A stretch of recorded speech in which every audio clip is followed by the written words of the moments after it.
Hi, this is Andy. And hi, this is Sunny, and you are listening to the Business Over Chai podcast.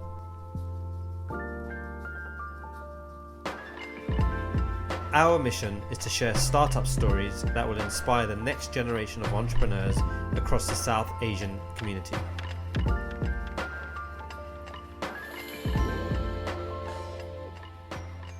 Today we'll be speaking to Someit Sidhu, the co-founder of several healthcare and biotechnology businesses. Someit originally studied medicine at University of Oxford before practicing as a medical doctor at the University Hospital Birmingham. Someit then started to work at McKinsey Company as an associate before founding several healthcare and biotechnology businesses, including Izana Bioscience, which focuses on the treatment of rheumatoid arthritis and also COVID-19, and has also been involved in the transaction process. In addition to his achievements in his career, Someit has an artistic side which includes writing and singing songs, one of which has appeared in a film. So Someit, firstly, can you talk us through a bit about your background, perhaps a little bit about your upbringing, school and university life? Yeah, I think probably it's fair to say I had a fairly privileged upbringing and privileged background, mostly due to the fact that I'm I guess what's classic of a second generation immigrant. So, parents, both mother and father, came from the Punjab, which is in North India, traditionally known as a place where people work hard. It's a sort of farming community. They came over in sort of the 1960s, along with a lot of the North Indian diaspora at that time, worked extremely hard in order to give the second generation, so people like me, a very, very privileged upbringing. So I think that was the baseline, which was a very different baseline from what the generation before me faced. And because of that, I think I had the opportunity to go to a great school locally here in the West Midlands in England, and I went on to study medicine at Oxford, which again was another great opportunity. Both from the fact that you're studying something that's very inspiring and something that's great, and something you're very passionate about, but also you're surrounded by people who are equally passionate about whatever subject that they're interested in, or whatever pursuit that they want to follow. And I think that was the period of my life that really opened me up to a world that was beyond kind of what I could see immediately, that was in front of me growing up. That really opened my mind to, the idea of being able to change things at a global scale, which was never something as a kid growing up I had ever contemplated. So that's kind of, I guess, the fortunate backstory that I have, and standing on the shoulders of the generation before me that gave these opportunities to people like us. And then it's interesting. So, how much of your desire to perhaps study medicine and become a doctor later on in your career, how much of that was driven by your parents, and how much of that was your kind of desire? Yeah, I think probably the answer is a balance of the two. I think classically medicine is always considered very highly as a career in the Asian community. I think that's fair to say. And I think that's also considered highly as a career for very good reason. I think it is a very noble profession. So I think, for that and the peripheral benefits that medicine brings, such as, the security, the respect that I guess, goes along with the career, are all reasons why, classically it's considered a great profession. And there's a bit of a default setting, I guess, if you're a smart Asian kid that's good at science, and then most of the time you end up going to medical school, and that's sort of the paradigm. I think the paradigm which is actually shifting now. But so there was definitely a bit of that, and a strong push, being from a medical family. My mum's a nurse, my dad's a doctor. That was kind of always on the cards, I guess. But having said that, there is within me a strong passion, I think, for healthcare, as evidenced by the work I do now in biotech, and a strong passion for the sort of scientific underpinning of the human body and the system and the way it works. So yeah, I would say probably a combination of the two, if I'm answering that honestly. A healthy dose of parental guidance, let's say, and then a good bit of internal desire and passion too. Do you think that you were kind of chasing your dreams, or do you think you were trying to fulfill perhaps your parents' dreams? I mean, your dad's also a doctor. Where were you on that sort of spectrum? Every parent wants to see their kid doing something that perhaps they didn't have the opportunity to do, or perhaps they couldn't do, right? And I think there's elements of that. I remember when I was at school, so probably my direct answer is probably no. I probably wasn't chasing my own dream. And I think anyone that is able to first know, what their dream is and then go after it is in a very great position in life. And, I hope we all get the chance to do that. But at that stage, I think one of the sort of funny stories was we were, as I was getting to the end of my kind of school life, and, when you're sort of in the final years of school, you're kind of the cool kid, I guess, at the top of the ladder. And that's one thing I sort of realized in sort of education. And then when you go on to your career, there's always sort of a ladder that you climb, you get to the top of, and then you start right back at the bottom again. So, you go through that at school, and you're the oldest, and you're the sort of top of the school, and then you start university, and you're in first year again, and then you sort of, work your way up to the end of university when you sort of know the ropes, and then you go, to start a career in whatever area, and you're straight back down. And I think there's some part of me, I think, and of many people, that enjoys the climb. And, one of the famous lines that we had in between a few friends was that, when you get to the top of the mountain, there's really nothing there. And I think we've meant that literally, like there's nothing at the top of the mountain, and metaphorically that, you enjoy the climb, but when you get to the top, you sort of realize, this is it, it's just thin air, right? So a part of you, I think, when you talk about following a dream, it's not actually the realization of that dream, but it's the pursuit of that dream that I think, for me anyway, always drives me and inspires me. But specifically on this medicine thing, there was a great story when I was getting to the end of school, and we entered into these competitions at school, and a lot of them, and ones that we did quite well in, fortunately at this time, there was one called Target 2.0, which was run by the Bank of England.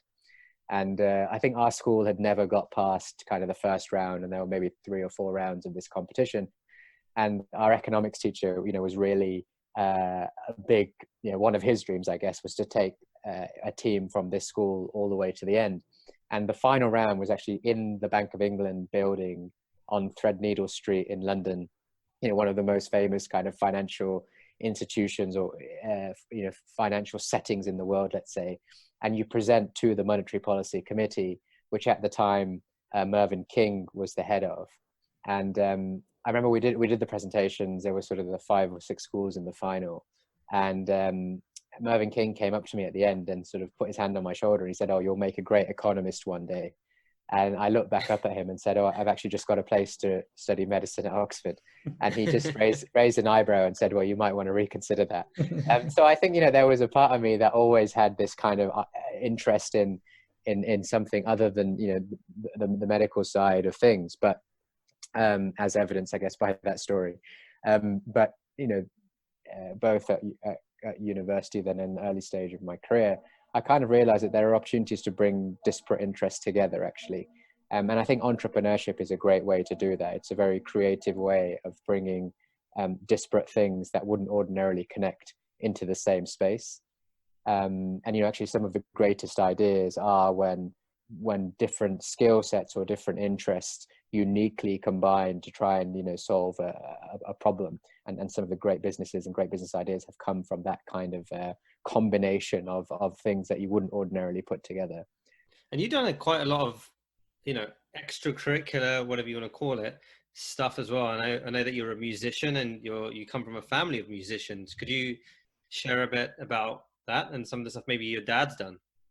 Yeah, I think it's an interesting one because, when you talk about extracurricular activities and you go to a medical school or, any, great educational establishment or institution, you tend to find that everyone is good at everything. And there's kind of this idea that, everyone plays the piano to sort of grade 8. Everyone is the best tennis player.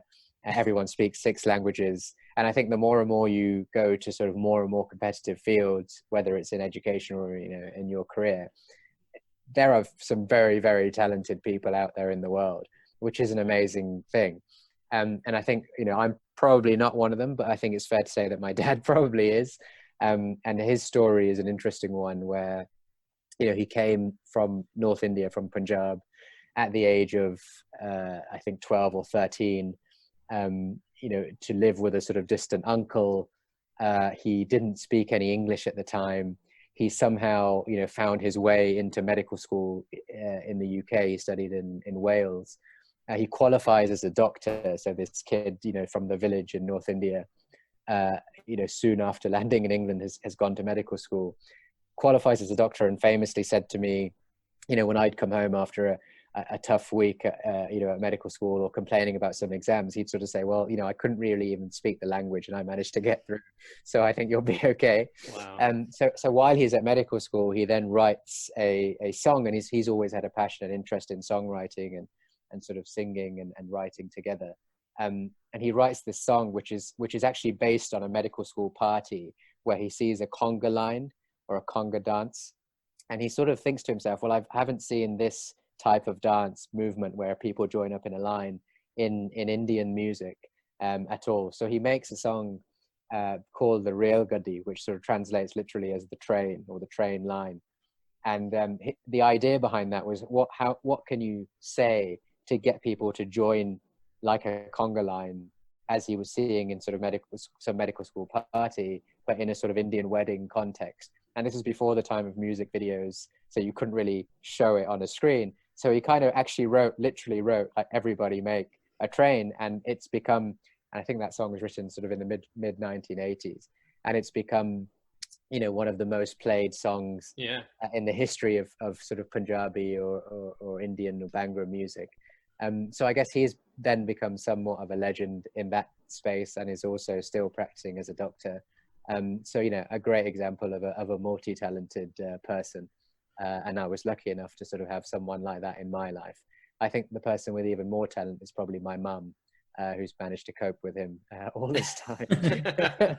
It's interesting you say that, Somit. In a former life, me and Andy were DJs, and I don't think we've done an Indian party without playing that song, Andy, have we? No, yeah. I mean, like that was like just a random phase in our lives, and we just loved Indian music, and then we decided, all right, let's just start up a little DJing business, and we went around at parties, and definitely that was like one of the songs that we'd play. And it's crazy to think that it was your dad that wrote it. I mean, that's pretty awesome.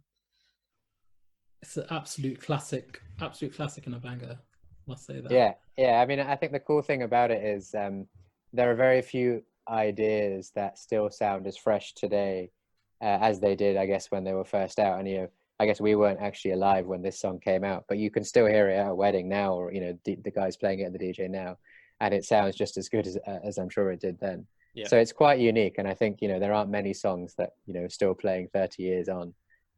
from the inception.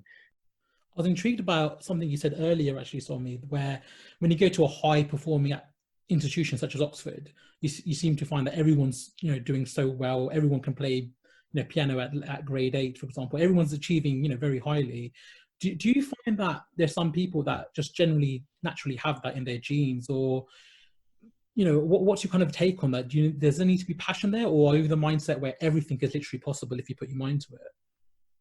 I think it's more useful to believe that everything is possible, right? Because then if you believe that, look, you're either born with it or you're not, then you wouldn't attempt to do anything if you weren't naturally great. And I don't think many people are naturally great at whatever activity. I'm sure if you speak to any sports person who's at the top of their game, they will tell you they just worked harder than everyone else out there, right? Like Michael Jordan, classically, first one in the gym, last one out. Tiger Woods, the same. So you just pick anyone at the top in any field, I'm sure, has just worked really, really hard. But I think where the passion comes in and the innate desire is, in order to work really, really hard at something, you probably need to be quite passionate about it. You probably need to really love that thing. And that makes, the work not feel like work then. It gives you the ability to just put in more and go that extra mile. So I think that's one thing. And the other thing I think is where does that desire, the innate desire to excel, where does it come from? And I think more and more what I've seen, and it probably exists within me as well, is that it can come from a great place. So like it can come from an inspired place. I want to go and do this to help people, or I want to go and create something that, will change lives or whatever. And, there's these very inspirational things to say.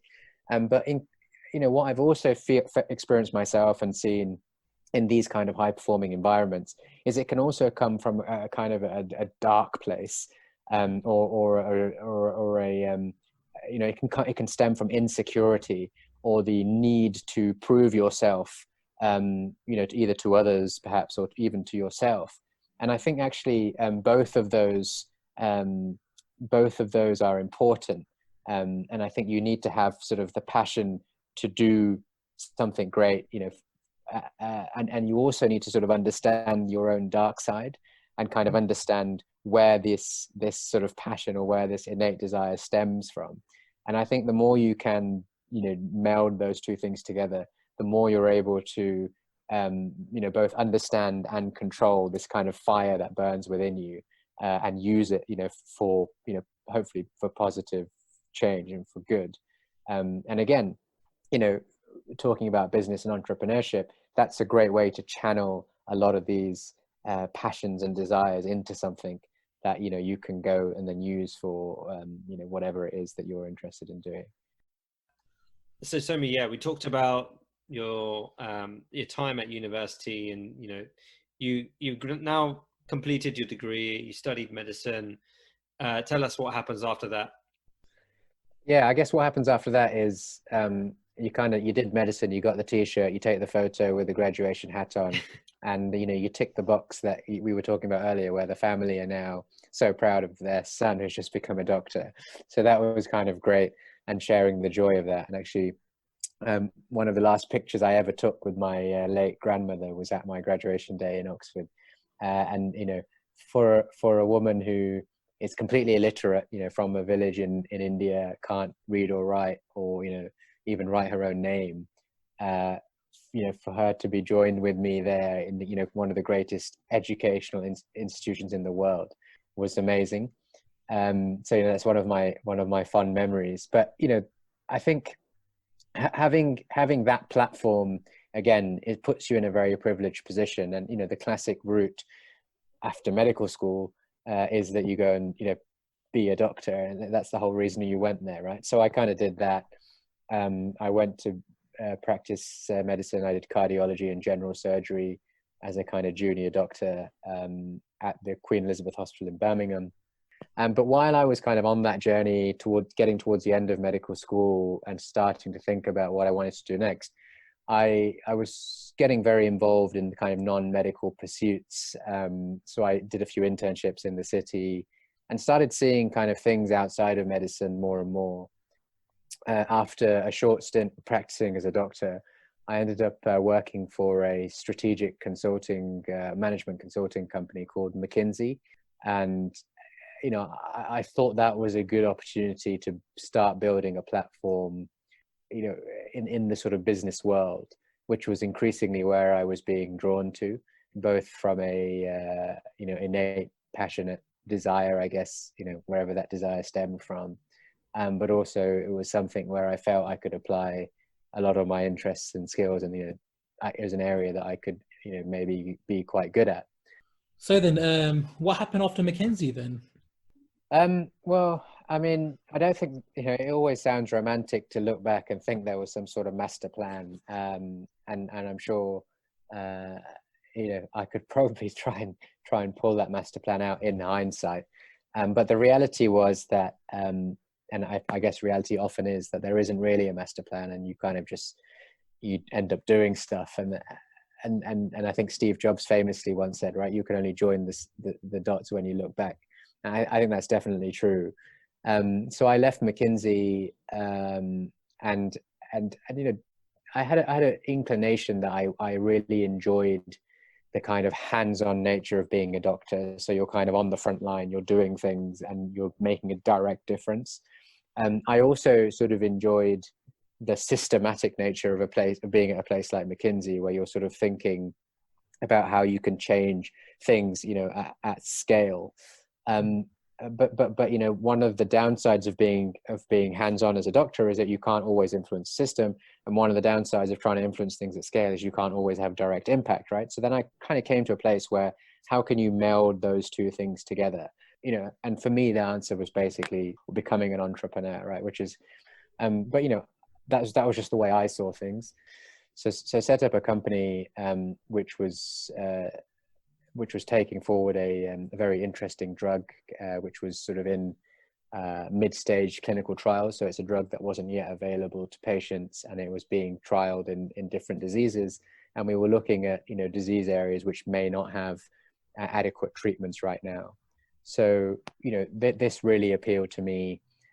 Putting together a team really appealed to me. Working with people that had way more experience than I did appealed to me, but being able to inject my sort of enthusiasm and energy into that. So, I think I got lucky in a lot of places, but pulling that all together was kind of an exciting time as I was stepping out of McKinsey and then into this company. How did your parents and your peers, what do they think of your decision to leave, like you just said, two very stable careers in being a doctor or management consultancy, and they are very highly rewarding careers as well, to leave that and take on a lot of risk? What was their reaction to this? On the whole, definitely from family and parents was very supportive. I think understanding the reasons as to why I was making the move from a personal perspective was important, just to make sure that I was doing this for the right reasons. And I think, for me, it was where my interests really lie, and where I think I can apply my skill set the best possible way. But I think beyond the kind of personal side of it, it is a high risk move, but you can always do things that try and limit the risk. I don't think you're ever going to get into a situation where you can limit the risk completely if you're setting up something new. But you can do things that limit the risk, and in my case, that was setting up with a strong team, people that have been there and done it before, and people that have made the mistakes that potentially then I wouldn't have to make, right? And I think you're wise if you learn from the mistakes of others. Not having said that, I've made plenty of mistakes on the journey too. But having that background, having a great idea, I think always helps. But then having the ability to put together the required, resources and team to go and execute that idea. So all of these things were happening slowly. And one of my friends, I remember when I was sort of making this jump, told me a great sort of line. It was a strange circumstance. We were standing at the top of in Singapore. There's kind of in the bay, there's this I think it's like 3 towers and like a ship on the top of the towers. Marina Bay Sands. Yeah, in Marina Bay Sands. And I remember, I don't know, I think I was on my like medical elective or something, where I ended up in Singapore. I had met some old friends from university, and we were kind of just standing over Singapore, sort of looking out into the bay. And it was one of those kind of moments. And there was a sort of a big ship going past. And he, I think at the time, worked for an investment bank. And he pointed at the ship. He said, "Look, that's what McKinsey is, or that's what, I guess, for him, the investment bank is." And he was like, "When you go off and set up on your own, it's that little dinghy that's kind of like flying off the side of it." And the point he said to me, which I thought was really good, he's like, "You probably want to make sure that the dinghy floats before you jump ship." And not sort of be jumping ship into something that's going to sink straight away. And at the time I was, it was just taken lightly, but actually it was I think quite good advice, because these are big risky decisions, and everything you can do to try and manage that risk is important. I think that the flip side of that is you're never going to build like the cruise liner that you're on before you jump. I think that's always difficult. So at some point you're going to have to jump. It's just how long will your boat float for when you make the move. I had maybe a controversial question on that. Going in the space of biotech, I think a lot of conspiracy theorists will say, "Oh, these big companies that are making medicine are trying to make money out of sick people." And how do you kind of address that sort of really probably difficult, sensitive topic to actually trying to solve a real big problem in the world? We're just going to take a quick break. If you like what you're hearing, please remember to hit the subscribe button, and we'd love to hear your feedback, so please remember to leave us a review. You can follow us on Instagram, Facebook and Twitter on our handle Business Over Chai, or on our website at businessoverchai.com. Thanks again, and now back to the podcast. Yeah, no, I think, there in every industry there are, good points and bad points. And I think, when you look at, a biotech or pharma companies, ultimately they are responsible for making the drugs that treat diseases, that potentially cure diseases that, we all end up taking, or we know people that have taken or will take these kinds of medicines. So I think ultimately the great thing about being in this space is that, people are working towards this goal. And I think, on that journey, probably there are examples, or there are cases of, potentially where things don't always seem to have that end goal of improving health in mind. But, we are, I think, heavily indebted to the kind of great people in this field. And there are many great people in this field that are genuinely working towards the singular goal of trying to, in some cases cure diseases, in other cases treat diseases. And I think we are in a particular time of the world right now with the sort of COVID-19 crisis, which is probably the greatest single global health crisis that we will ever face, not only as a generation, but, as possibly multiple generations. And I think that has really brought to the forefront the ability for this industry to move quickly, to innovate, for collaborations, for things that are required to try and create the treatments and the eventual vaccine that we hope, will be possible to help essentially win this battle against this virus. So I think now is a particularly interesting time for people both within the industry, so people like me in biotech and others in pharma, and also for people who are looking from the outside and viewing the industry and its response to this global crisis and global pandemic. I think if we are to, defeat the virus, if you want to put it like that, the innovations are going to be scientific, to try and create these treatments and create the vaccine, but they're also going to be innovations in multiple other industries and multiple other sectors that are all going to have to come together. So, I think, right now it's an interesting question because the spotlight is really on the biotech, the pharma sector and their response.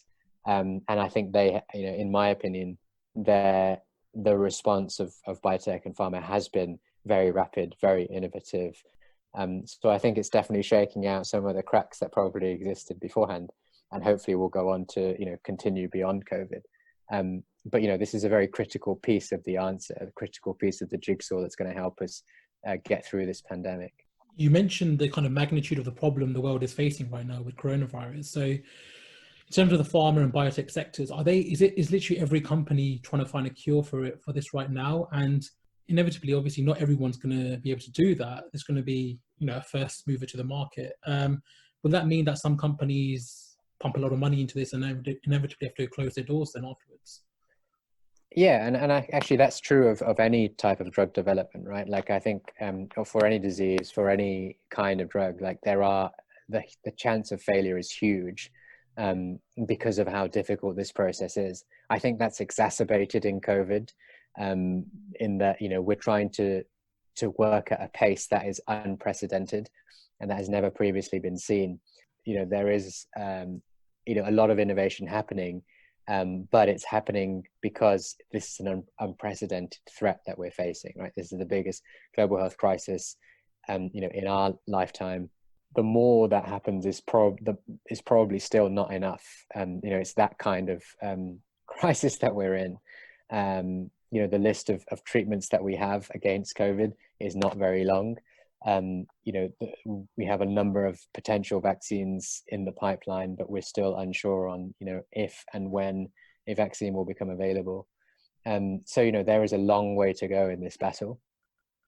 So could you tell our listeners about the companies you have founded then, Tommy? The company that is working in COVID right now is a company called Izana Bioscience. And that was a kind of the first company I founded in the biotech space. And the the name Izana is actually derived from Isha, which is a form of Lord Shiva, and Shiva is traditionally the god of destruction, but actually in this context is not a destructive power but a transformative power. So it was a kind of the idea of transforming one thing to another, and what we did in Izana was actually exactly that. So we ended up doing a joint venture with a company called Takeda, which is a big Japanese pharmaceutical company. And we took a drug that they had previously worked on in rheumatoid arthritis, which is a particular kind of, a very common kind of arthritis, inflammatory arthritis. And it was a drug that they were no longer taking forward for strategic reasons. So they'd sort of moved out of this field.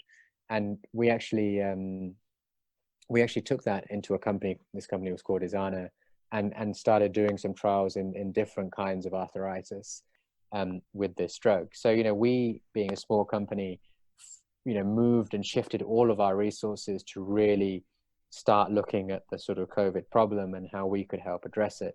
And it all started on the ground with an early study in Italy, when, you know, earlier on in 2020, Italy, especially northern Italy, was undergoing a huge spike in COVID cases. And from there, we set up a study in the UK, which became part of the UK sort of national strategy to try and find treatments for COVID as part of the Catalyst trial. So what we ended up doing was partnering and teaming up and joining forces with another company that was working in the same field. And they were really at the forefront and, you know, moved very, very quickly into the final stages of trials. And I think, you know, by joining up, we were able to combine our efforts and hope, you know, in a way that we hope will really impact, you know, many, many thousands of patients. So, you know, that's been the arc of Izana, and then eventually, you know, teaming up with joining forces with an American partner, Roivant Sciences, who are you know, leaders in this space. Yeah, I was going to just backtrack there and just trying to figure out some timeline. So, correct me if I'm wrong. 2013 to 2014, you're starting your career as a doctor, and then 2014 to 2017, you're at McKinsey, and then was it 2017 when you started Izana? Yeah, exactly right, actually. That's awesome. And so, yeah, I mean, I guess in previous conversations, we learned that the founder or the CEO of Roivant is actually a good friend of yours. So, and you know, I had the opportunity to just bump into him on during a day in San Francisco when you came to visit me. Tell us about your relationship with him and how this conversation even started. That must have been quite an interesting one. Yeah, I think that was an interesting story, actually. So Vivek, who's the founder and CEO of Roivant, and I have been friends, you know, going back before either of us were sort of in biotech, and we were linked together through a mutual friend, actually, that, you know, he was at university with, who was also at university with me, and we met during a sort of crazy weekend in Vegas. And I guess most of that is pretty hazy now, but you know, ever since then, you know, we've got together regularly, mostly to play tennis, where he regularly beats me on the tennis court, and so we were just sort of going along, essentially doing our stuff in biotech, keeping regularly in contact with each other, and it was only, you know, really when this COVID hit, the sort of pandemic crisis situation hit, as people working in biotech started, you know, talking specifically about this issue, starting to put our strategies and our mind together as to how we might address it. And, you know, it turns out we're both looking at very similar ideas in terms of this sort of the body's own immune response, this kind of very severe patient that's at risk of death, and trying to prevent that. And you know, the more and more we start talking, the more and more we start understanding about what each other is doing, the more and more, you know, it starts making sense to try and bring this all together. And you know, so it's a proud moment for two friends to be able to work together in that way. I hope he gives me a couple of easy points on the tennis court now, I guess, next time we play. And given that you knew Vivek quite well beforehand, how did the negotiations go? Did he Yeah. just leave the advisors to kind of sort it all out, or were you front and center of the negotiations yourselves? When something is so close to the heart, it's important to be involved. But I think we were quite good at the very beginning to sort of set up this in such a way that, you know, our teams would have to work together to try and find the best way to move forward at every time. But we were always there, you know, in case, you know, things came up that needed to be talked through. You know, we were Mhm. able to, you know, pick up the phone and speak to each other, which was great. I think, you know, Vivek actually himself was going through an incredibly difficult journey, because he was having a very direct impact of COVID-19 on his life, in that his wife and his wife's family were all infected, and they're a family of Oh gosh. doctors. They were all infected with COVID, and they it led to actually him having to live separately and raise kind of a newborn child on his own, and you know, all of this was happening at the same time. So, you know, I think through the kind of deal process and through our, you know, just general friendship, it was an interesting time, and then we were kind of supporting each other as friends, but then also doing a business deal together. Mhm. But you know, I think we were pretty disciplined about how we should make it work, and you know, the teams are really good at sort of bringing it together in the best possible way. Can we get a bit more specific on the process? Like, what are the kind of things that you have to go through? Is there kind of, maybe somebody is thinking of exiting, what it would require, and what does it take? I think, and there's always this kind of idea, and again, romance about an exit, and it's something that I never really thought about when I was entering. Conversely, but I guess, yeah, the first step of having a successful exit is having a successful startup as well. And by that, I mean not a successful company, but having set things up in a way that enable you to then go and do something like an exit, or, you know, whatever it is that's your vision or end goal. So I think, something I didn't probably contemplate uh, right at the beginning, but you know, with the experience of benefit of hindsight, I definitely think the way you set things up then has a knock-on effect on the way you would then transition them out or do an exit. But that's something you usually can't change by the time you're at an exit process. So you've already Yeah. got it, you know, whatever it is you're selling by then. But I think a lot of things come together in a very short space of time, under the pressure of a deal scenario. So I think there's always, you know, stress and hair being pulled, and you know, some people who've been through a lot of exits don't have much hair left to pull. But you know, and I think that's where a bit of experience comes in to help steady the ship.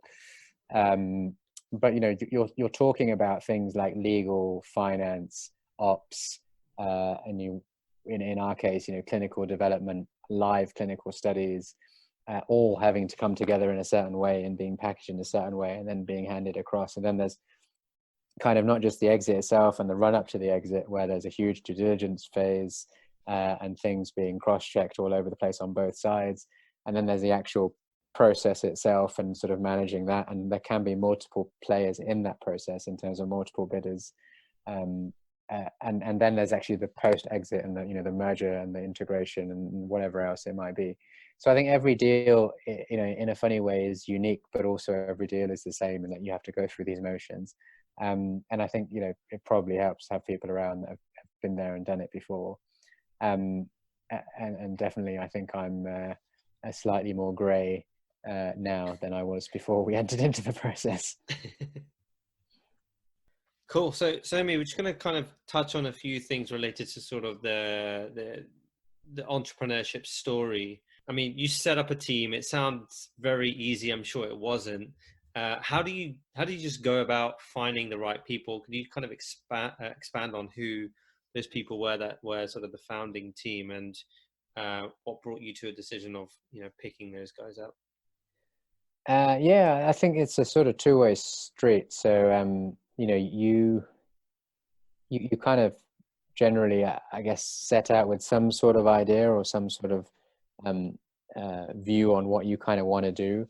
In my case, it was that I wanted to work in in this kind of healthcare science backed space. Biotech and pharma were kind of interesting to me, as I had some experience there. And in the end, it was a mentor of mine from medical school that drove me to his next door neighbor's house. Because when I told him the ideas I was thinking through, he was kind of like, well, I don't really know much about this, but actually my friend who lives next door does. And he literally drove me to his house. And then my now chairman and I sort of sat around his kitchen table and sort of drew out some stuff on a piece of paper, which I probably still have somewhere. And I'm sure what we ended up doing looked very different to that. But we started hashing out this idea of kind of, starting some biotech companies and taking great science and sort of moving it forward. And I think it really was the kind of wise head and young legs coming together. And that kind of made it a very unique partnership in many ways, and continues to be so to this day, which I'm very grateful for. Yeah, sounds like your chairman has some experience, and could you talk about that? And I think that helps a lot. He's a very successful biopharma entrepreneur, and has been a multiple times founder and has multiple exits under his belt. So he kind of knew his way around the circuit and the scene. I think that this was kind of a unique, innovative set of ideas that we were sort of bringing to the table, and then I think the team that built around that was then kind of a combination of people in my network, people in his network, and then a series of partnerships that we started building out. So the first one with Takeda in the creation of Izana, the first biotech company. But yeah, I think there were some initial kind of early moments where key people start coming into the fold. And then, as things move on and mature and grow, people not only come in, but people also then leave, which, as a small company is can be quite challenging too. I think we're quite lucky in that no one actually has sort of left us. But, inevitably, things become more fluid and more dynamic as more and more people enter the fold. One of the key learning points for me is definitely that having a co-founder or partners with complementary skill sets is always important and always good, and inevitably there are things that you'll both be very good at, and then there'll be things that one of you will be good at and the other one would be good at something else. So I think bringing that all together was important, and in this case the level of experience was interesting, because it was kind of me being naive and crazy and having these kind of a whole load of ideas, and then him sort of putting the experience view on them, and maybe helping to select some of them that we ended up getting behind. It's almost like you've got the vision and he's got the experience to kind of. I'm sure he's got the vision and the experience, and I'm just there for the ride, but something like that. Fair enough. So you founded 3 companies now and have had one successful exit. What's that journey been like for you overall? And has there been times where you've just felt, oh, this isn't really working out, or it's not what you expected it to be? Yeah, I mean, every day I think there's those moments, and I think you always have this vision of kind of being an entrepreneur and what that entails, and it's probably something like being on a yacht in the middle of the Mediterranean. And I'm sorry to say that I've yet to do that. So I never achieved that vision, I guess, if that ever was a vision for me. But I think it's a very testing time, because you're putting everything on the line. You're putting your own ideas on the line, and that can go well, cannot. You're putting a lot of energy into something that may or may not work, and I think as we all know in businesses and in entrepreneurship, the chances, probabilities are that there's a strong chance that it won't work. So you have to be able to face failure and to deal with that, which isn't traditionally, I guess, the way we've been brought up in a sort of conservative environment where you're kind of supported to always pass.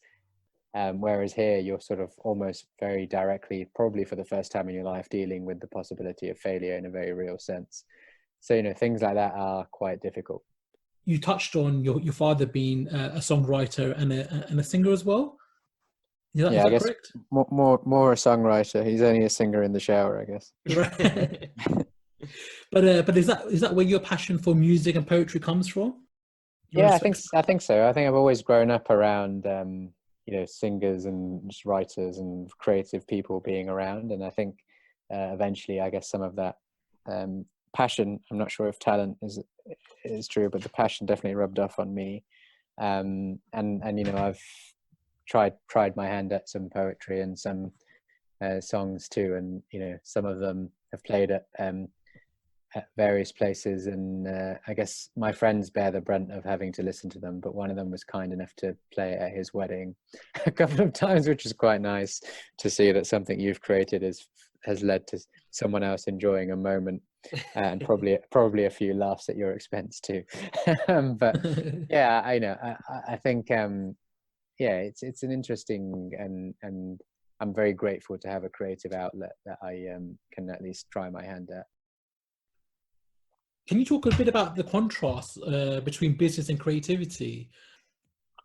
Creative, the way I see entrepreneurship is very creative, and I think that's partly because the bits of entrepreneurship that I enjoy, and probably the bits of entrepreneurship that I'm good at, I don't know if I'm good at any of it, but if I was good at some part of it, is the creative part. And for me, the creative part is building something that wasn't there before you turned up. So you're responsible for putting the pieces together. You're responsible for sort of turning an idea into reality.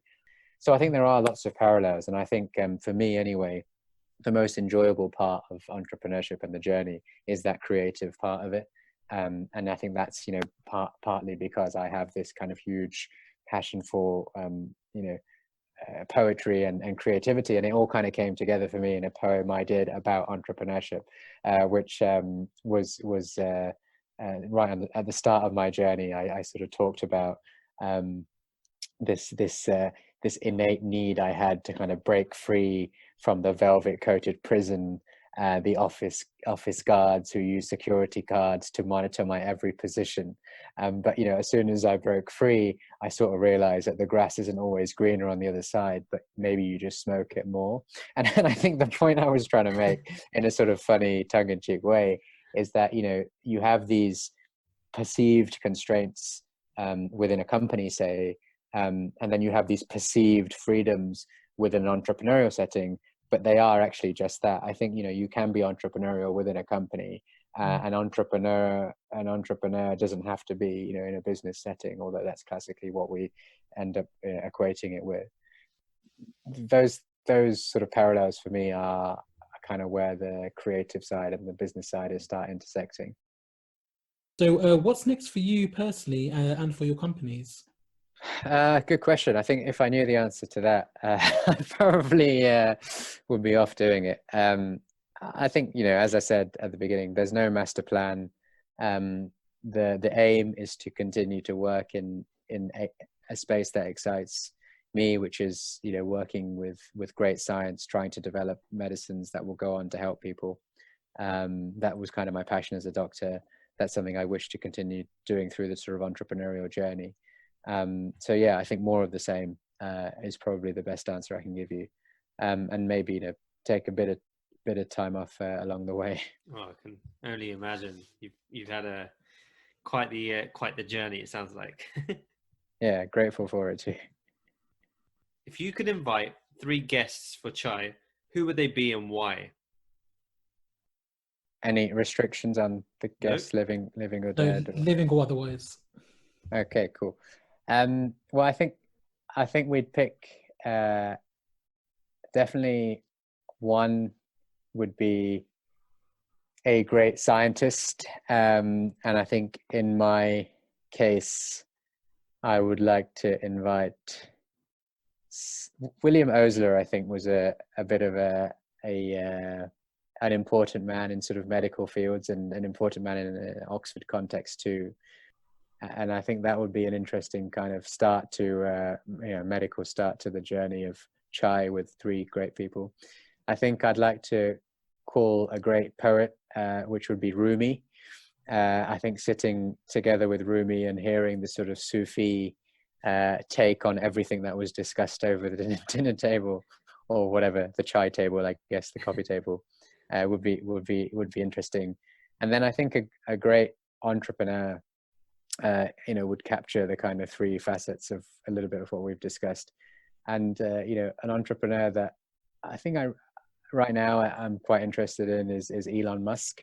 With Neuralink, he's moving into the kind of biotech field too now, and looking at kind of the intersection of sort of AI and the sort of med tech world.